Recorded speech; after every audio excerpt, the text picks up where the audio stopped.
มาอูจาว่าทธรรมเป็นหลักธรรมคำสอนขององค์สมเด็จพระชินวรพระสัมมาสัมพุทธเจ้าที่ได้เขียนจารึกไว้ในพระไตรปิฎกบันทึกไว้เป็นตำรับตำราพระสงฆ์ก็ได้มาศึกษาสืบต่อกันมาเพื่อที่จะได้นำมาให้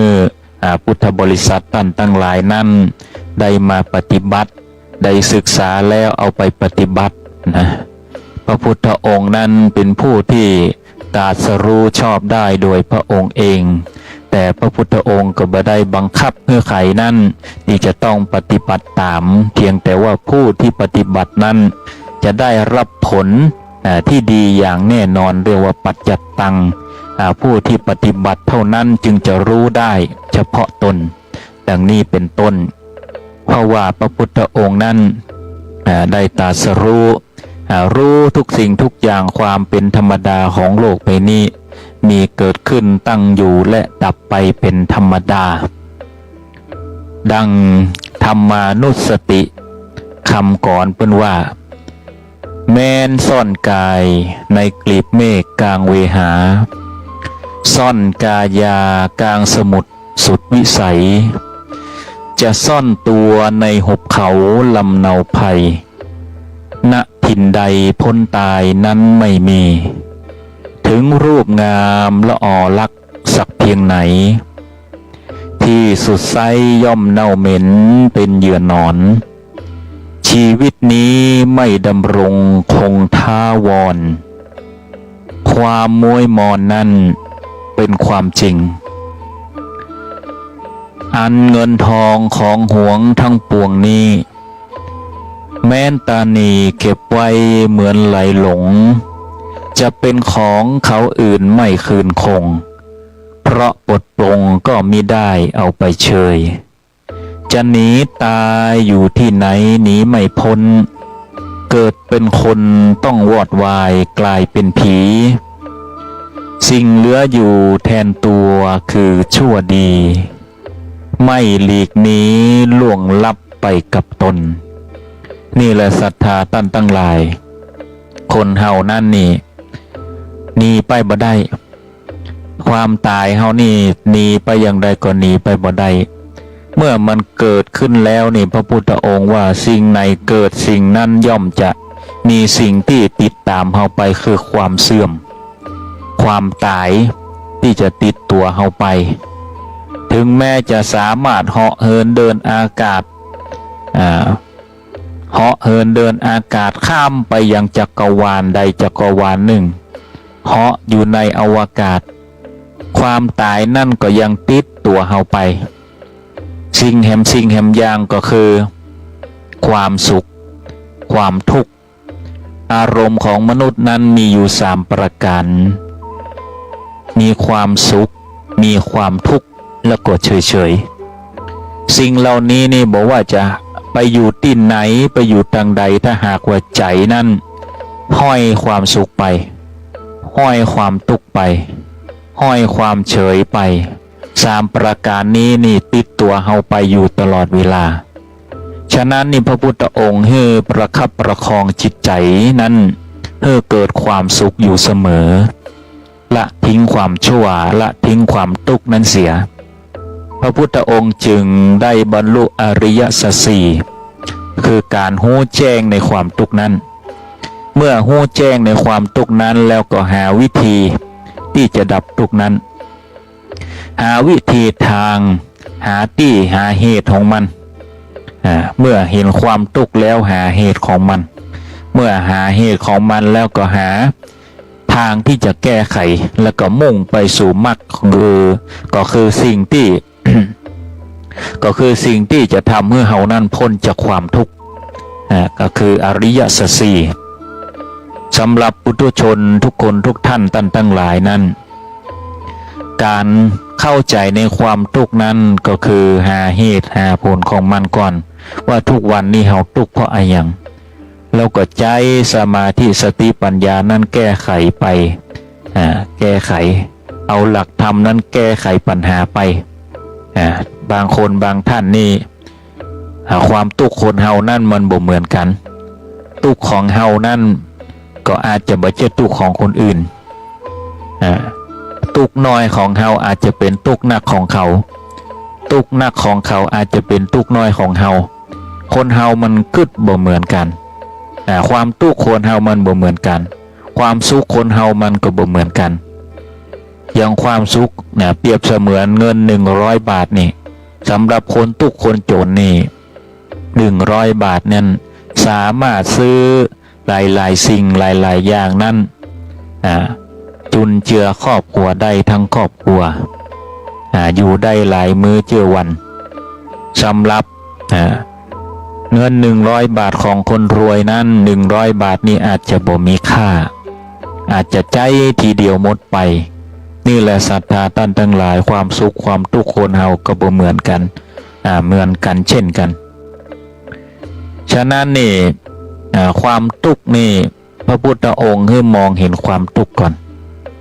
เมื่อเห็นความทุกข์แล้วนี่หาทางหลุดพ้นมันหาทางแก้ไขถามว่ามันง่ายหรือไม่ศรัทธาท่านทั้งหลายก็คงคิดว่ามันบ่ง่ายการใช้ชีวิตคนเฮานั้นมันบ่ง่ายเลยเพราะว่าคนเฮาตื่นมาในแต่ละมื้อแต่ละวันนั้นก็จะต้องได้พบเจอสิ่งต่างๆมากมายสิ่งที่มาลุมเล้าก็คือเมื่อวานคือสิ่งที่ผ่านมาแล้วนั้นบางทีมันสุมเราบางทีมันเป็นสิ่งที่มาสุมเฮาก็คืออดีตที่ผ่านมานั้นมาสุมเฮาสิ่งที่ประสบพบเจอในเมื่อวานนั้นมาสุมเฮาในวันนี้ก็คือการบ่ละบ่ทิ้งมันบางทีนี่เป็นคำคำจ๋าด่าทอกล่าวว่าลายติศินนินทาอย่างต่างๆสิ่งมันผ่านมาแล้วเมื่อวานก่อนอาทิตย์ก่อนเดือนก่อนปีก่อนเอาก็ยังระลึกนึกถึงมันมาเจ็บช้ำน้ำใจเฮาบ่ได้วางมันไว้เมื่อเฮามองดังนั้นแล้วนี่ถ้าสมมติว่าเป็นในเรื่องของการติสินนินทาว่าร้ายกล่าวด่าทอต่างๆนานาเหล่านั้นจะในหลักธรรมในการวางนั่นก็คือทุกสิ่งทุกอย่างล้วนแล้วเป็นสิ่งสมมุติทั้งนั้นทุกอย่างเป็นสิ่งสมมุติระลึกนึกว่าเฮาเกิดมานี่ทุกสิ่งทุกอย่างนั่นปรุงแต่งขึ้นมาบอกว่าจะเป็นกรรมหยาบกรรมด่าทออย่างต่างๆนานาเป็นสิ่งที่ปรุงแต่งขึ้นเป็นสิ่งประดิษฐ์ขึ้นด่ากันเป็นงัวเป็นควายก็มีทั้งที่งัวควายก็ไม่ได้หูเรื่องหูราวอย่างมันก็อยู่ของมันดีๆก็หยิบยกขึ้นมาด่าทอกันเป็นสัตว์ต่างๆนานาเอามามาด่ามาว่ากันเพราะว่าเป็นสิ่งสมมุติขึ้นเมื่อเป็นสิ่งสมมุติขึ้นจนใจกันทั่วไปก็เลยยึดติดว่าสิ่งนั้นเป็นสิ่งที่นำมาด่าทอกันและเจ็บปวดรวดร้าวฉะนั้นนี่เฮาจึงต้องมองว่าทุกสิ่งทุกอย่างนั่นเป็นสิ่งสมมุติบางสิ่งบางอย่างก็ควรเฉยกับมันเป็นอารมณ์ที่3ของมนุษย์ก็คือเฉยอารมณ์ของมนุษย์เฮามีอยู่3ประการที่ดังที่อาตมาภาพไปก็คือมีสุขมีทุกข์แล้วก็เฉยถ้าหูหลักของการวางแล้วอารมณ์ของมนุษย์เฮานั้นมันจะมีความเฉยอยู่เพราะว่ารู้แจ้งแล้วเมื่อได้ไปยึดติดเมื่อได้ยึดมั่นกับมันแล้วอารมณ์นั่นจะเป็นอารมณ์ของความวางเฉยฉะนั้นนี่เฮาจงฝึกให้เกิดความวางเฉยนั่นเสียคำติฉินนินทาด่าทอว่าร้ายนี่สำหรับผู้ปฏิบัตินั้นเป็นเรื่องจิบ เป็นเรื่องจิบสำหรับผู้ปฏิบัติเมื่อได้ยินคำสมมติเหล่านั้นนี่ผู้ที่ปฏิบัตินั้นเกิดความเฉยระดับของสมาธิระดับจิตด้วยปัญญาของผู้ที่ฝึกมาแล้วนั้นเกิดความวางเฉยสึกเฉยกับมันมาได้ยึดติดเป็นเพียงลมปากที่สมมติขึ้นมาเท่านั้นแต่ถ้าหากว่าเป็นความทุกข์ความทุกข์ที่ต้องเสาะล่าหากินนั่นเป็นความทุกข์ที่มนุษย์ต้องแสวงหา มนุษย์ทุกคนต่างแสวงหาในวัตถุเป็นธรรมดาบางคนคิดว่าคนเฮามนุษย์เฮานี่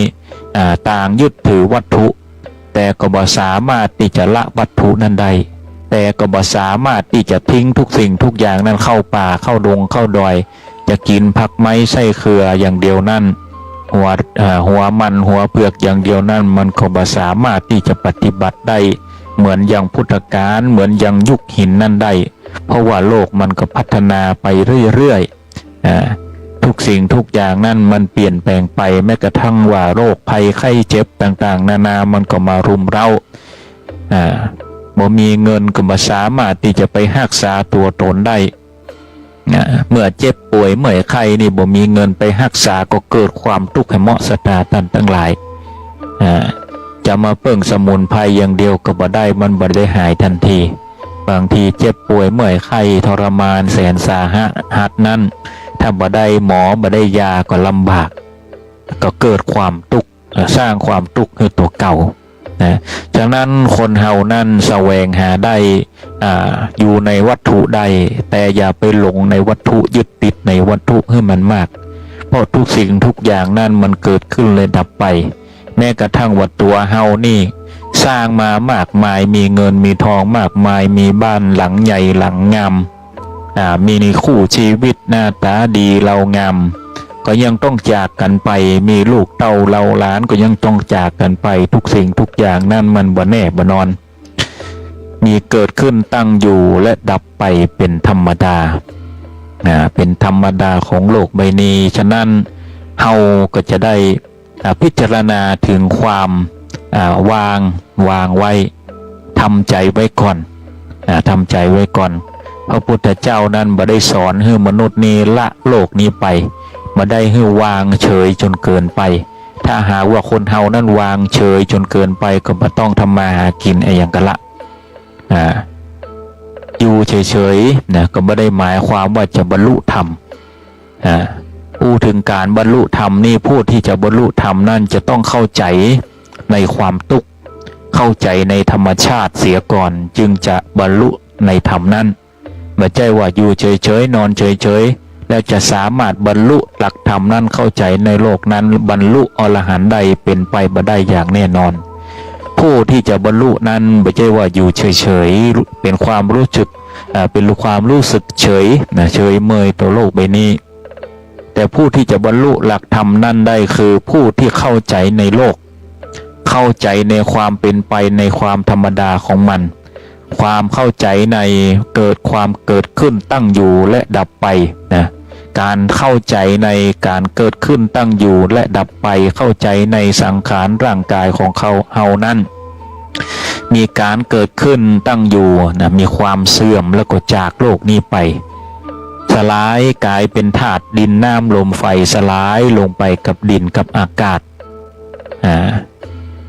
นี่แหละศรัทธาตั้งหลายคนเฮานั่นบ่ได้มีอย่างยึดติดอย่าไปยึดติดกับสิ่งเหล่านี้แต่ก็อย่ายึดติดเพื่อเกิดความเศร้าหมองกับตัวตนสิ่งที่พระพุทธองค์นั้นระลึกนึกถึงความตายนั่นก็เพราะว่าคนเฮานั่นจะต้องจากสิ่งเหล่านี้ไปสิ่งที่เป็นที่รักสิ่งที่คาดหวังต่างๆนานาในโลกใบนี้มันบ่ได้เป็นไปอย่างที่เฮาคิดหรือว่านึกคิดแม้กระทั่งว่าดินน้ำลมไฟสภาพอากาศทุกสิ่งทุกอย่างบนโลกนี้บ่สามารถที่เฮาจะบังคับอย่างมันได้แม้กระทั่งว่าสายลมที่พัดเนี่ยไปตั้งเหนือตั้งใต้นี่เฮาก็บ่สามารถที่จะบังคับมันได้จะบังคับให้น้ำนี่มันไหลขึ้นไหลลงบังคับให้มันไปตะวันออกตะวันตกก็บ่ได้เพราะว่ามันคือธรรมชาติที่มันมีอยู่แล้วมนุษย์นั้นมันมาทีหลังธรรมชาตินั้นมันก่อเกิดให้สมดุลของมันอยู่แล้วแม้กระทั่งว่าแผ่นดินที่แน่นหนา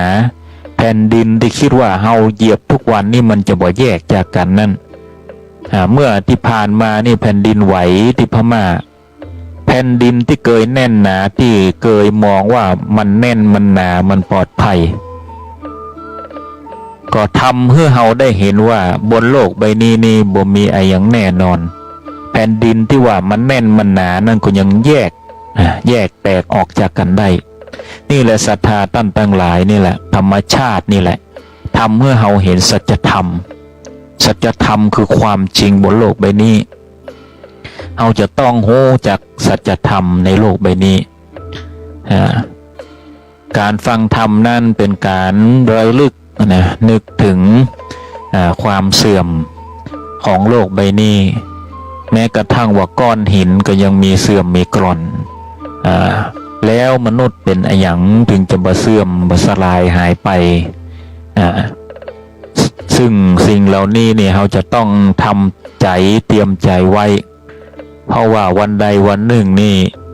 คนที่ฮักเฮานั่นอยู่ข้างกายเฮานั่นบอกว่าจะเป็นปู่ย่าตายายพ่อแม่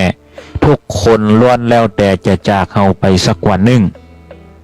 ถ้าหากว่าใครได้ฟังแล้วก็ลองนึกกึดดูมองดูคนข้างๆมองดูปู่ย่าตายายพ่อแม่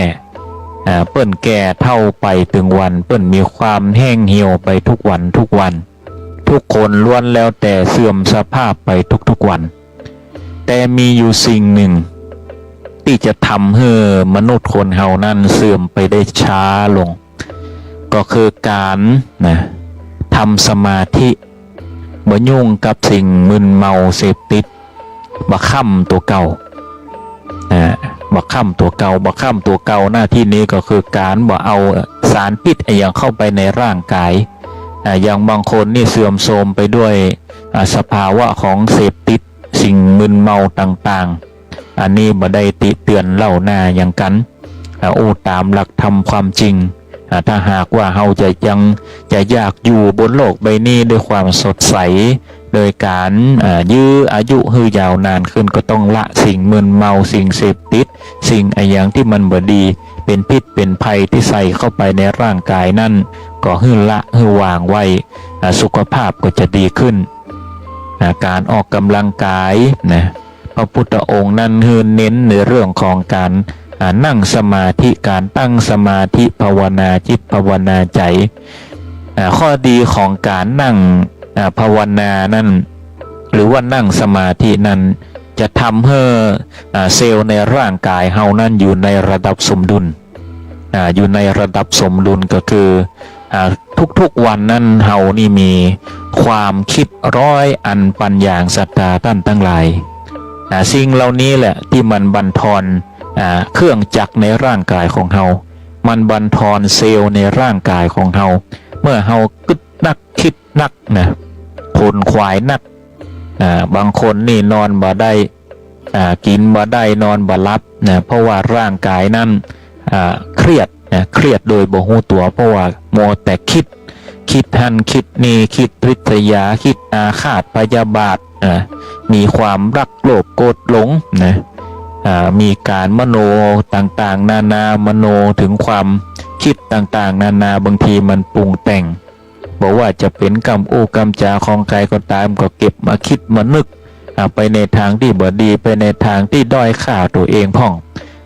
มันมโนไปต่างๆนานาจิตเฮานี่บางทีมันปรุงแต่งให้เฮาตุกก็มีสตาตั้นทั้งหลายแต่ถ้าหากว่าเฮาวางจิตวางใจอยู่กับการภาวนาจิตภาวนาใจนั่งสมาธิอยู่กับอานาปานสติก็คือการระลึกถึงนึกถึงมีสติอยู่กับลมหายใจเข้าออกสัมผัสกับลมหายใจที่มันผ่านลมจมูกนี้ออกไปโหสึกถึงลมหายใจที่เข้าไปในท้องในปอดแต่หลักๆนี่ระลึกนึกถึงลมที่ผ่านออกจมูกไปเข้าออก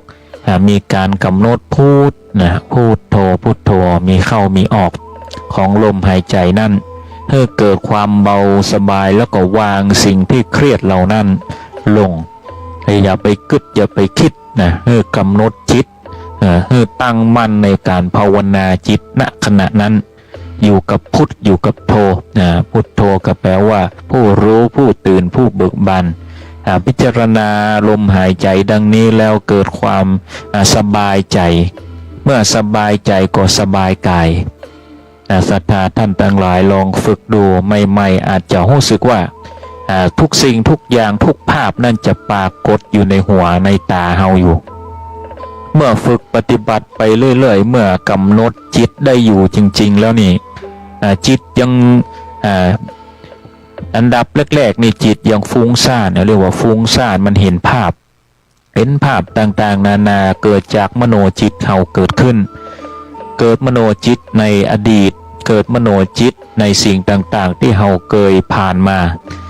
เฮาคิดแล้วก็เฮาปรุงแต่งเฮาเพลิดเพลินกับการปรุงแต่งสิ่งเหล่านั้นนี่เวลาเฮานั่งสมาธิในศรัทธาท่านทั้งหลายบางคนนี่ปล่อยใจลอยไปกับความคิดก็มีแต่หลักการปฏิบัติก็คือ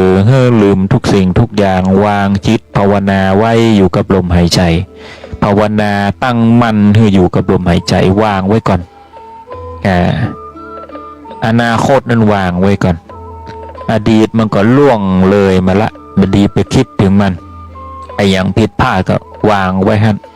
วางไว้ก่อนเวลานั่งสมาธินี่เราจะต้องวางไว้ก่อนวางทุกสิ่งทุกอย่างความวิตกกังวลการห้องว่าความกังวลในอนาคตการจะกึดเนี่ยกึดสร้างอะไรอย่างต่างๆนานาคนเฮามันกึดหรอกกึดวางแผนเพราะว่ามนุษย์นั้นเป็นสัตว์ฉลาดเป็นมนุษย์เป็นสัตว์ฉลาดจะต้องกึดวางแผนว่าวันพุธวันเฮอปีหน้าปีหนึ่งปีไหนกึดจินตนาการ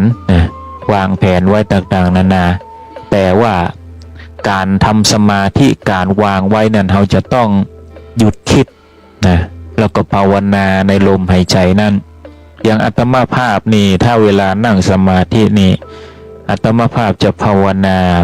อิติปิโสอิติปิโสแล้วก็โสปิติอิอิติปิโสโสติปิอินั่งนับมานับนั่งนับมานับไปมันทำให้จิตเฮานี่วางลงเมื่อจิตวางลงร่างกายเซลล์ต่างๆมันก็ไม่ได้ทำงานอย่างเต็มที่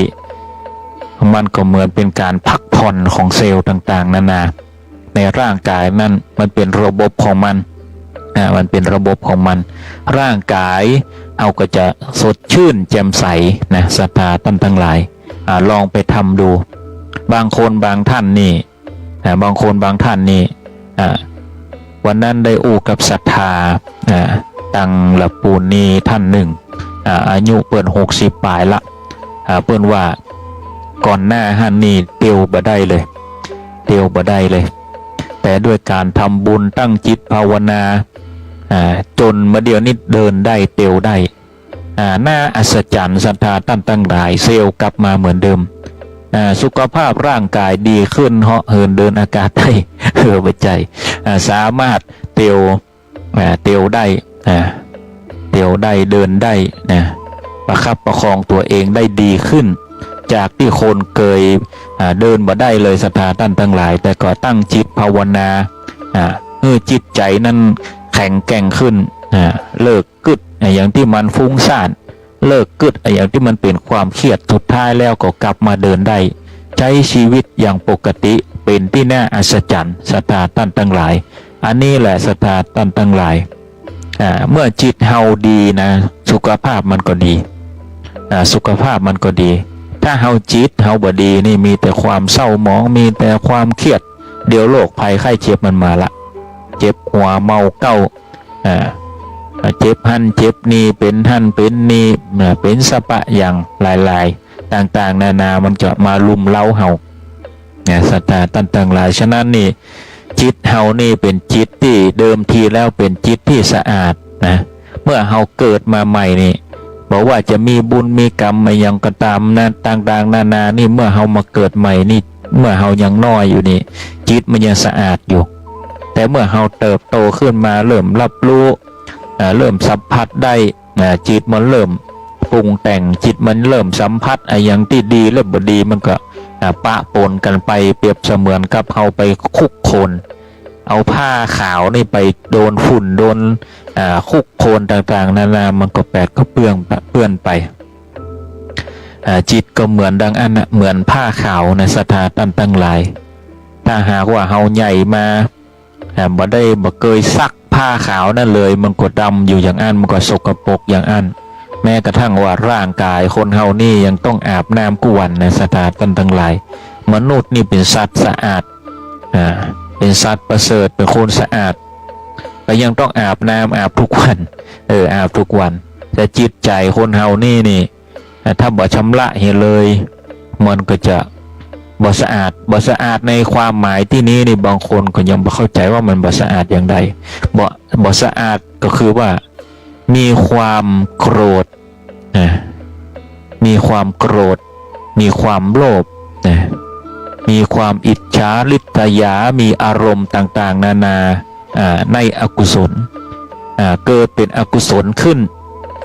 เมื่อเกิดเป็นอกุศลขึ้นนี่จิตมันปรุงแต่งต่างๆนานามีโดยมีจิตและเจตสิกนี่สัมปยุตประกอบด้วยกันนี่มันปรุงแต่งเป็นมโนเป็นมโนภาพต่างๆนานาเมื่อมันปรุงแต่งไปเรื่อยๆนี่มันจะเกิดเป็นพฤติกรรมสถานท่านทั้งหลายยังก็ตามที่เกิดเป็นพฤติกรรมนั่นมันจะแยกเป็นสองกรรมคือกรรมดีและกรรมชั่วเมื่อเกิดกรรมดีและกรรมชั่วย่อมเกิดภพเกิดภพชั่วมากก็ตกนรกหมกไหมเป็นเปรตอสุรกายดีก็ไปสู่ภพภูมิที่ดีเป็นเทวดาเป็นจันทร์พรหมแม้กระทั่งว่าคนที่ปฏิบัติในหลักธรรมก็ได้บรรลุเป็นอรหันต์ก็มีบุคคลที่บรรลุเป็นอรหันต์โดยที่บ่ได้บวชก็มีมากมายบุคคลทั่วไปบรรลุถึงขั้นโสดาบันก็คือบันไดขั้นแรกของการเข้าสู่อรหันต์ก็มีเห็นมากมายในพระพุทธการหรือแม้กระทั่งว่าบางคนบางท่านนี่ที่ได้สดับรับฟังนี่อาจจะบรรลุถึงขั้นโสดาบันก็ได้เป็นบันไดขั้นแรกเข้าสู่อรหันต์สู่อรหันต์สู่ความเป็นนิพพานฉะนั้นนี่คนเฮานี่อย่าไปละคุณงามความดีคุณงามความดีที่เราจะต้องปฏิบัติไปใจอย่าได้ไปละศรัทธาท่านทั้งหลายความดีนั่นก็คือการที่บ่ทำให้ผู้อื่นนั่นเดือดร้อนแล้วก็บ่ทำให้ตัวเองนั่นเดือดร้อนบ่ทำให้ตัวเองนั่นเดือดร้อนตัวเองถ้าหากว่าทำให้ผู้อื่นเดือดร้อนตนเองเดือดร้อนอันนั้นก็บอกว่าความดีบางทีนี่ถึงความเมตตาผู้อื่นแต่ว่าตนเองนั่นเดือดร้อนอันนี้ก็บอกว่าเมตตาเพราะว่ายังบ่เมตตาตนเองแต่ไปเมตตาคนอื่นก็ยังบอกว่าเมตตาเพราะว่ายังลืมตนเองเพราะว่าตนเองนั้นสำคัญที่สุดฉะนั้นการจะช่วยใครนั่นต้องระลึกนึกถึงตนเองก่อนตนเองมีพอที่จะให้แบ่งปันให้ผู้อื่นหรือไม่เมื่อพอที่จะแบ่งปันจึงให้ผู้อื่นอันนี้เรียกว่าเมตตาโดยสมบูรณ์แบบแต่ถ้าหากว่าตนเองยังบ่มีแล้วก็ให้เปิ้นหมดเสี่ยงอันนั้นแสดงว่ายังบ่สำเร็จความเมตตายังบ่เข้าใจเตื้ออันนั้นเรียกว่ามีความกรุณามีความปรารถนาดีต่อผู้อื่นอยากให้ผู้อื่นนั้นหลุดพ้นจากความทุกข์ความหิวความโหยนั่นยังบ่เข้าขั้นเมตตาที่แท้จริงคือเมตตาตนเองและผู้อื่นจึงจะเรียกว่าเมตตาโดยสมบูรณ์แบบ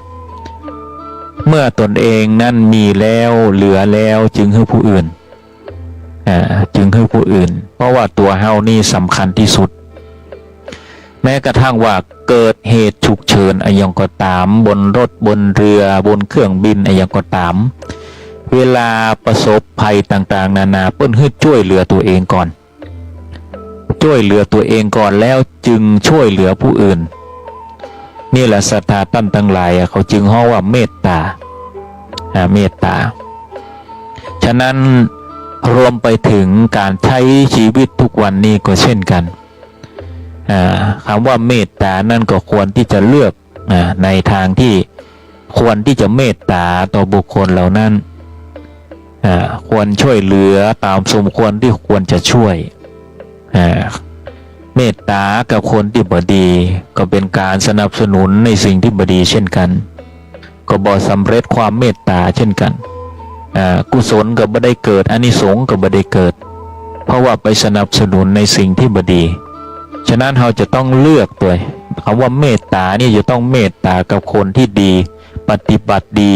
และผู้ที่กำลังจะปฏิบัติดีอันนี้เรียกว่าเมตตาต่อผู้อื่นแต่ถ้าหากว่าเขายังทำบ่ดีกินเหล้าเมายา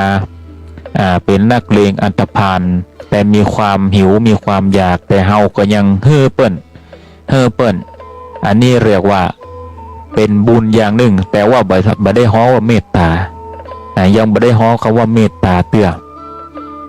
เพราะว่ายังเป็นการสนับสนุนให้ผู้อื่นนั้นยังกระทำสิ่งที่บ่ดีแต่สิ่งที่เฮ่อไปนั่นอาจจะเป็นบุญแต่บ่ได้อานิสงส์อย่างมากมายนักยังบ่สมบูรณ์เตื้อการที่จะเฮ่อโดยสมบูรณ์เรียกว่าทานนั่นก็คือเฮ่อกับผู้นั้นเฮ่อกับผู้ที่ขาดโดยที่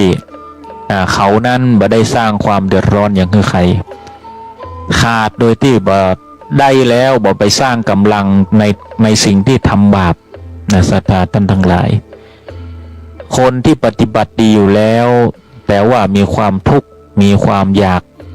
เมื่อเราเฮ่อในสิ่งที่เขาขาดเขาอยากนั่นแล้วนี่ย่อมเกิดอานิสงส์สมบูรณ์แบบเป็นอานิสงส์โดยสมบูรณ์แบบเฮาก็จะมีความเมตตาโดยสมบูรณ์แบบเช่นกันอันนี้เรียกว่าสมบูรณ์แบบเปรียบเสมือนเป็นห้อว่าเปรียบเสมือนสัตบุรุษสัตบุรุษนี่เป็นผู้ที่คิดดีทำดีเป็นผู้ที่มีความฉลาดสัตบุรุษนี่เป็นผู้ที่มีความฉลาดเฉียบแหลมมีคุณสมบัติอยู่3ประการคือกายกรรมสะอาดวจีกรรมสะอาดมโนกรรมสะอาดกายวาจาใจนี่สะอาดทั้ง3ประการเรียกว่าสัตบุรุษผู้ใดสะอาดแล้ว3ประการนี่กายวาจาใจนี่ถือว่าตนเองนั้นเป็นสัตบุรุษเรียกได้ว่าสัตบุรุษในสมัยพระพุทธกาลนั้นผู้ที่สะอาดด้วยกายวาจาใจเรียกว่าสัตบุรุษสะอาดด้วยกายคือมีกิริยาอันงามอยู่ในการประพฤติตนเองรวมไปถึงสูงสุดก็คือการประพฤติพรหมจรรย์บ่ได้ยุ่งบ่ได้เกี่ยวบ่ได้ครองเรือนบ่ได้ยุ่งบ่ได้เกี่ยวกับใครบ่ได้สร้างกรรมสร้างเวรอย่างกับใครต่อใครแล้วกายกรรมนี่คือการประพฤติในสิ่งที่ดีที่งามเป็นผู้เรียบร้อยเปรียบเสมือนผู้ที่มีศีลแปลว่าเรียบร้อยเป็นปกติสุขกายดีก็คือบอกไปทำให้ผู้อื่นนั่นเกิดความเจ็บช้ำน้ำใจทั้งร่างกายจิตใจบ่ทำให้ผู้อื่นเดือดร้อนด้วยทางกายเรียกว่ากายกรรมสะอาดกายกรรมสะอาดนี่ก็เปรียบเสมือนผู้ที่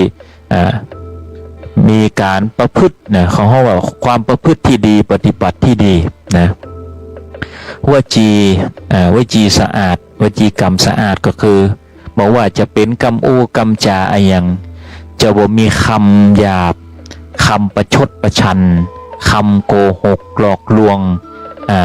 เสียดสีนินทาว่าด่าด่าทอว่าร้ายผู้อื่นจะบ่เกิดขึ้นกับสัตบุรุษเด็ดขาดจะบ่มีสิ่งเหล่านี้เกิดขึ้นเด็ดขาดในสัตบุรุษนั้นเรียกว่าวจีกรรมสะอาดอู้ในสิ่งที่ดี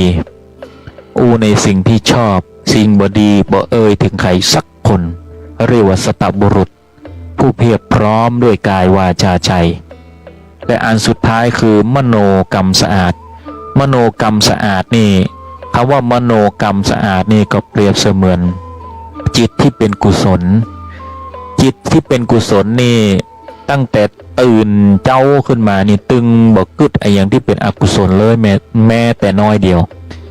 กึดแต่สิ่งที่เป็นความสดใสเบิกบานกึดว่าเฮาผ่านมาตั้งแต่เมื่อวานจนถึงวันนี้เฮาตื่นขึ้นมานี่เฮาได้หันโลกนี้มันสดใส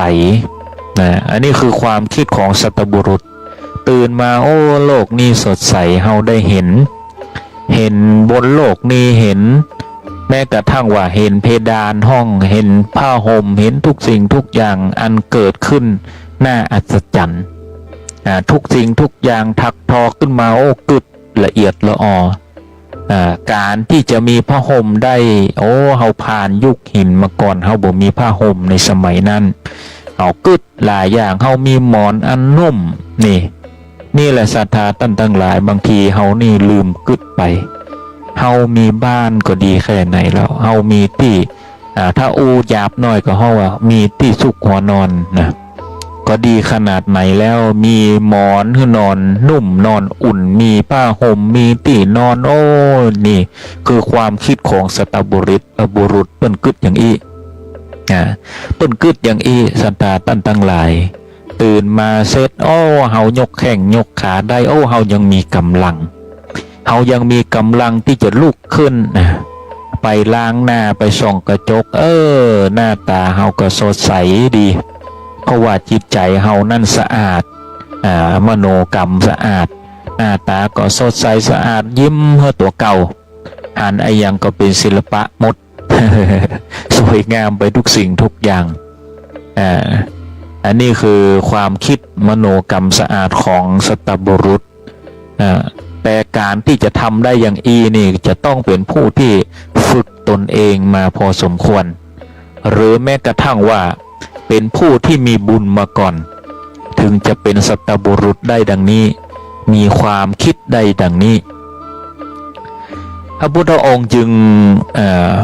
มองว่ามนุษย์ที่จะมาฟังธรรมนั้นที่จะเข้าใจในธรรมนั้นที่จะปฏิบัติตัวปฏิบัติตนในธรรมนั้นจะต้องมีอยู่3ประเภทที่1คือต้องเป็นมนุษย์ที่มีทุกข์มาก่อนจะต้องรู้จักความทุกข์ก่อนรู้จักอริยะก่อนความทุกข์เหล่านั้นประการที่2คืออยากพ้นทุกข์แล้วอยากพ้นทุกข์แล้วประการที่3นั้นบารมีที่สะสมไว้แต่ชาติปางก่อนได้มาถึงแล้วนี่แหละศรัทธาท่านทั้งหลายผู้ที่ได้สดับรับฟังณขณะนี้นั้นท่านบางคนบางท่านนั้นถึงขั้นแล้วที่ตนเองนั่นได้สั่งสมบารมีไว้แต่ชาติปางก่อนจึงได้มานั่งฟังธรรมได้มานั่งอัตมาภาพฟังธรรมกันได้มาฟังพระอาจารย์หลายๆท่านในคลื่นวิทยุ 104.50 วัดฝ่ายหินนี้ได้มาเทศนาธรรมวาทธรรมเอาไปนำจิตนำใจก็เพราะว่าบุญบารมีนั้นส่งเสริมให้ตนเองนั้นได้มาฟังธรรมได้มารู้จักกับพระพุทธเจ้าพระพุทธเจ้านั้นเป็นที่สุดของโลกและจักรวาลละเพราะว่าเป็นครูของมนุษย์และเทวดาท่านทั้งหลายแม้กระทั่งว่าจันทร์พรหมจันทร์ดาวดึงส์ก็เคยที่ได้ฟังสดับรับฟังคำเทศนาของพระพุทธองค์พระพุทธเจ้ามาแล้วเมื่อครั้งที่พระพุทธองค์นั้น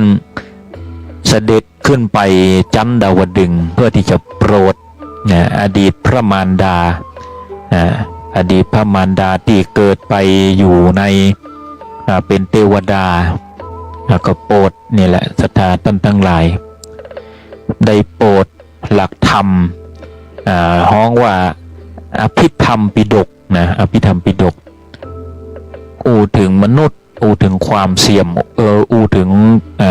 ความเสื่อมของร่างกายถึงจิตใจองค์ประกอบของร่างกายมนุษย์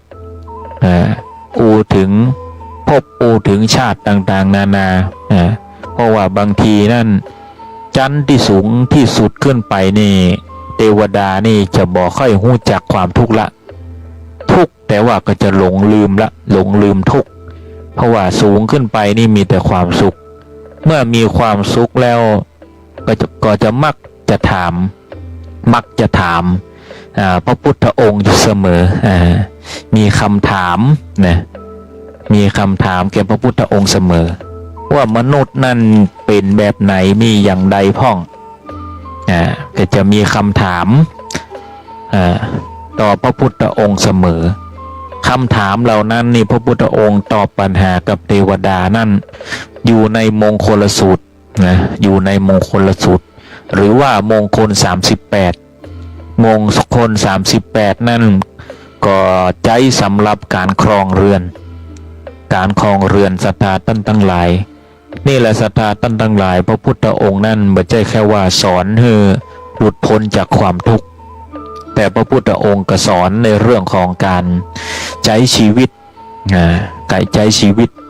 เพราะว่ามนุษย์คนเฮานั่นบ่เหมือนกันปฏิบัติบ่เหมือนกันบางคนก็ต้องการที่จะใช้ชีวิตก็ยังหลงอยู่ในการเวียนว่ายตายเกิดบางคนก็ยังต้องเวียนว่ายตายเกิดไปแหมหลายพบหลายชาติกว่าจะได้เกิดมาเป็นมนุษย์แหมฉะนั้นการปฏิบัติคนเฮานั่นมันบ่เหมือนกัน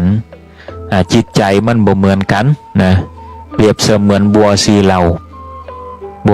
าเข้าใจบ่เหมือนกันบางคนเห็นธรรมก็ฟังเสียแต่ไม่ได้นะเปรียบเสมือนดอกบัวที่อยู่กับตมนะอยู่กับตมบ่ได้เข้าใจในหลักธรรมบ่ได้ลึกซึ้งอะไรอย่างฟังก็ฟังเสียแต่ใดๆบ่ได้รู้สึกอะไรอย่างบ่ได้ปฏิบัตินะก็เปรียบเสมือนดอกบัวที่อยู่อย่างอันน่ะอยู่กับตมเป็นอาหารของเต่าของปลาไปบ่ได้เกิดประโยชน์อะไรอย่างบัวสีเหล่านี่ดีมาแหมหน่อยก็พ้นจากขี้เปอะขี้ตมขึ้นมาอยู่ระหว่างน้ำกลางน้ำอันนี้ก็ยังฟังขึ้นเข้าใจหน่อย ฟังเข้าใจหน่อยบัวลำดับที่3นี่เป็นบัวปริ่มน้ำบัวปริ่มน้ำนี่มีภูมิเดิมสดับรับฟังเข้าใจแต่ก็บ่สามารถที่จะบรรลุได้บ่สามารถที่จะแจ่มแจ้งได้แต่บัวเหล่าที่4นี่เป็นบัวที่พ้นน้ำแล้วบัวที่พ้นน้ำแล้วนี่ก็เปรียบเสมือนดอกบัวที่คอยรับแสงสว่างเหล่านี้นี่ทำให้ดอกบัวนั้นเบ่งบานมีความสดใสพอได้รับแสงนั่นก็เลยเบ่งบานอยู่อย่างนั้นก็พ้นจากเต่าพ้นจากป่าเมื่อพ้นแล้วเบ่งบานแล้วก็เป็นที่เชยชมของฝูงผึ้งพมรเป็นประโยชน์นะแก่โลกนะศรัทธาท่านทั้งหลายเกิดความสดใสเบ่งบานเป็นผู้รู้ผู้ตื่นผู้เบิกบานอย่างองค์พระสัมมาสัมพุทธเจ้านี่แหละศรัทธาท่านทั้งหลายคนเฮานั่นมันเปรียบเสมือนบัวสีเหล่ามันบ่เหมือนกันแต่ละธรรมคำสอนขององค์พระสัมมาสัมพุทธเจ้านั้นได้แยกเป็นพระไตรปิฎกแยกเป็นอย่างแยกเป็นมงคลสูตรแยกเป็นสูตรต่างๆไว้ให้พุทธบริษัทท่านทั้งหลายนั้นได้ศึกษาให้เข้าใจได้ไปปฏิบัติตามกันพระพุทธองค์ยังอู้ถึงเรื่องของตมสูตรนี่มีบุคคลอยู่4จำพวกมีบุคคลอยู่4จำพวกที่1นี่คือตะโมตมะปรายโนก็คือมืดมาแล้วก็มืดไปคือบุคคลที่มืดมานี่ก็คือว่ามีชาติตระกูลมีความคิดมีนิสัยมีสิ่งแวดล้อมอันต่ำช้าต่ำตมนะมีความมืดมาเลยทุกสิ่งทุกอย่างนั้นมาบดีสักอย่างกายวาจาใจนี่บดีสักอย่างแทนที่จะพัฒนาตนเองแทนที่จะปรับเปลี่ยนตนเองแต่กลับกลายว่าเป็นตมะปรายโนก็ยังมืดไปแหม มืดมาแล้วก็ยังมืดไปแหมอยู่ อันนี้ก็มีแต่ความชิบหายมีแต่ความชิบหายในตัวในตนบ่สามารถที่จะประคับประคองให้เป็นมนุษย์โดยสมบูรณ์แบบใดเรียกว่ามะตะโมตมะปรยโนบุคคลนะที่มืดมาแล้วก็มืดไปบุคคลประเภทที่สองคือมะโตโชติปรยโนมะโตโชติปรยโนนั่นก็คือว่ามะโตนั่นก็คือความมืดเหมือนเดิมกายวาจาใจนั้นมืดมืดบอดแม้แต่โคตรเงาตระกูลก็ยังมีความมืดบอดมีความต่ำทรามโดยโคตรโดยเงาเนี่ยอันนี้บัได้อู้ด้วยอารมณ์ของตุเจ้านะเพิ่นมีในธรรมเพิ่นมีในธรรมเพิ่นอู้มาอย่างอี้เป็นโคตรเป็นเงาบดีนะโคตรเงาบดีชาติตระกูลบดีนิสัยบดีกายว่าใจบดีกายว่าใจบดีแต่ว่านี่โชติปรยโนโชติปรยโนนั่นก็หมายความว่า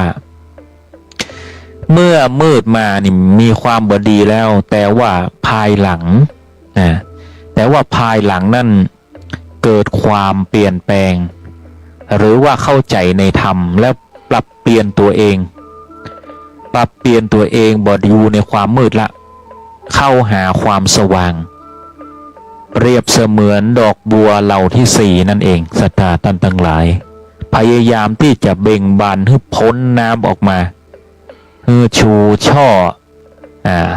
ท้าแสงแดดนี่เรียกว่าโชติคือความโชดช่วงปรยโนเนาะปรยโนคือความเป็นไปนั่นนะความเป็นไปของมันมืดมาแล้วก็สว่างไป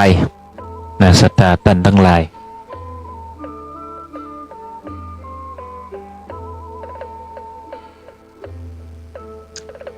และแห่มในหนึ่งก็คือ มืดมาสว่างไปนี่มีแห่มในหนึ่งก็คือเมื่อเฮานั้นรับสิ่งบดีจากผู้อื่นเฮาอย่าทำพฤติกรรมอันชั่วออกไปตามเขาถ้าเฮามองว่าคนอื่นบดีแต่เฮาแสดงอาการที่ตอบโต้สิ่งบดีไปก็เท่ากับเฮานั่นเป็นคนชั่วขึ้นมาแห่งคนหนึ่ง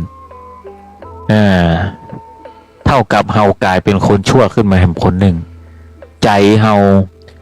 วาจาวจีเฮานั่นมองว่าเขาเป็นคนชั่วแต่เฮากับต่อต้านผู้อื่น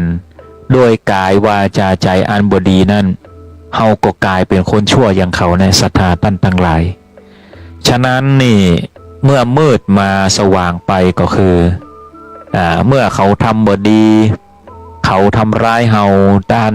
ร่างกายจิตใจจะกายวาจาใจกระทบกระทั่งเฮาเกิดความเมินเฉยนะวางเฉยเสียเดินหนีเฮียละมันเฮียก็เรียกว่าเป็นบุคคลที่โชติปรยโนหรือว่ามืดมาสว่างไปบ่ได้ยึดบ่ได้ถือเดินหนีเฮียหนีมันไปเฮีย